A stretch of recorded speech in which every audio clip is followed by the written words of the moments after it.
Hello and welcome to the show. We start this week's FailRace episode on GTA 5 with Pizza Hut and some weird AI cars. Not quite sure why they're spawning in at such a strange angle. Just mind your own business, drive along the motorway and have random vehicles drop from the sky. Only seems to be those. After that, they seem to have given up. Sure, why not? Why not? So we go to Red Dead Redemption 2 next with Tom, Tim, Tam as they are trying to get away from a robbery. Just out of control wagon runs them over.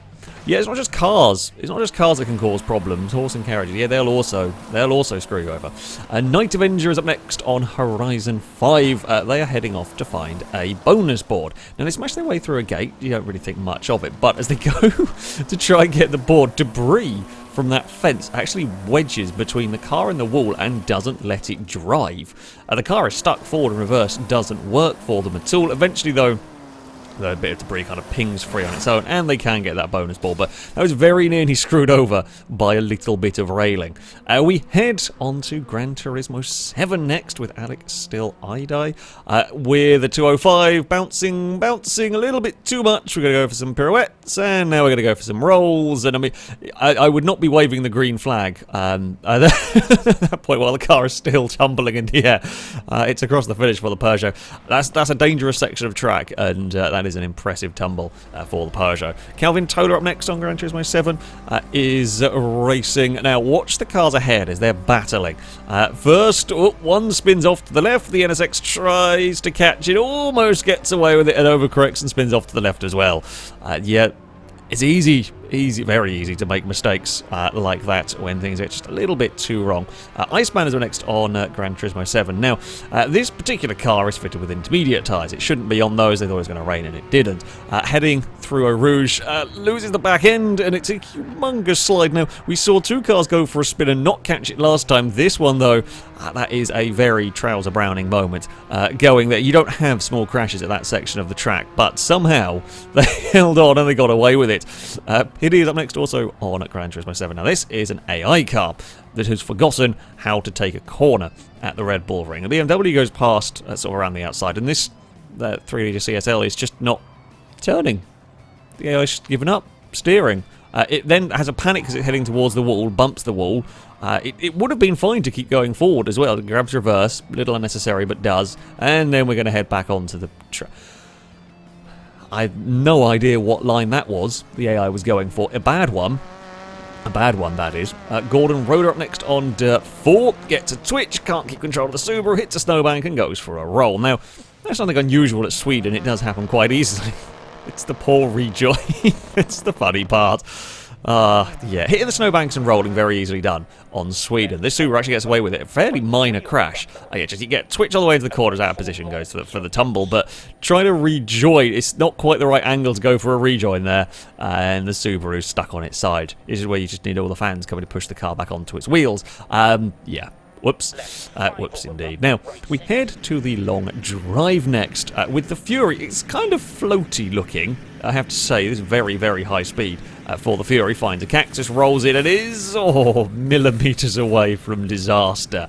The cacti will go for a spin as well, hitting the second one, but that was fractions away from a very horrific accident. Compact also with a Fury on the long drive. Once again, travelling at high speed. These things are quick. I mean, in this game, they're quick. Gets things a little bit bouncing, gets things a little bit floaty, and clips the edge of the road. And now we're going to go for all of the rolls we can possibly imagine, and a bounce, and perfect. I mean, you couldn't have done that one better if you... Well, I guess you could have landed straight on the wheels from the off, but still, a hell of a landing. Grumpy Racer up next on Beam has got a rocket car. Now, these things are always fun to play around with. Not exactly the easiest thing in the world to drive, funnily enough. And they often end up getting wrecked. So they're just messing about with the rockets. The car's on fire, the fuel tank's gone. And somehow, despite being wildly out of control, it manages to fly pretty well vertically up. I've had Kerbal bloody rockets that are designed to try, be rockets, fly less upwards. It's spinning wildly out of control, but it did at least go vaguely up somehow. And I mean, the rockets fell off, and I mean, it's a pancake now, but still, as far as space programs go, yeah, I've seen less successful launches on Kerbal. USS Vagrant is up next on Project Zomboid. Now, they have a trailer attached to their van, and I have to say, I'm quite impressed with Project Zomboid vehicle physics, because I didn't necessarily expect it to be much, it's not really the main thrust of the game, if you will. But as they're driving along, taking some corners at speed, the trailer starts wobbling all over the place, trying to overtake the van.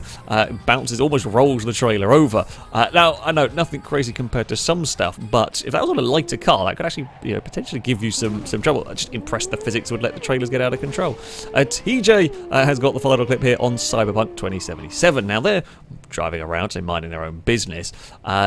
End up in a weird position. Cuts a corner, maybe a little bit too much, because I think that was heading towards the concrete anyway, but the super hypercar, whatever the thing is stuck.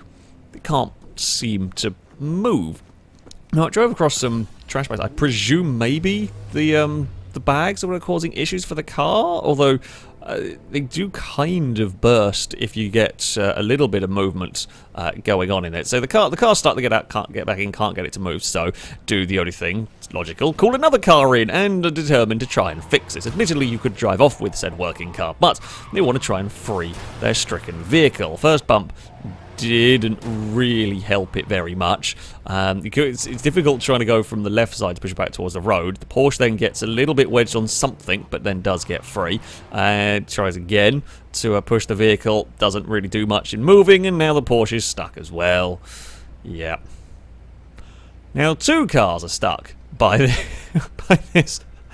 Apparently it's a dangerous part. A dangerous part of the map, that one. But there we go. That is going to be it for this episode. As ever, if you have clips you'd like to submit to this series, you can via a Google form. There will be a link to it in the description. All the rules and how it works can be found on there.